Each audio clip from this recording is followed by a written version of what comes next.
शाबानुल मुअज़्ज़म की 15वीं शब को सूरह बकरा का जो आखिरी रकू है, आमर रसूल बिमा उनज़िला इलैहि मिन रब्बिहि वल मुमिनून, आखिर तक 21 मरतबा जो शख्स पढ़ता है तो बुजुर्गान दीन फरमाते हैं कि वो अमन और सलामती में आ जाता है और जान और माल के हवाले से हिफाजत में आ जाता है और बहुत ज्यादा मुफीद है ये वजीफा।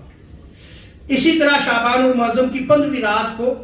सूरह यासीन अगर बंदा 3 मरतबा 3 टाइम्स पढ़ता है तो उसकी उम्र में बरकत होती है, उसके रिज़्क़ में वुसअत होती है और नागहानी आफत से वो बंदा महफूज होता है। और इसी तरह शाबान की 15वीं रात यानी शब बरात को अगर कोई शख्स सूरह दुखान 7 मरतबा पढ़ता है और ये बहुत ज्यादा फजीलत रखता है, अल्लाह तआला 70 उसकी दुनिया की हाजात पूरी फरमाता है और 70 रब तआला आखिरत की हाजात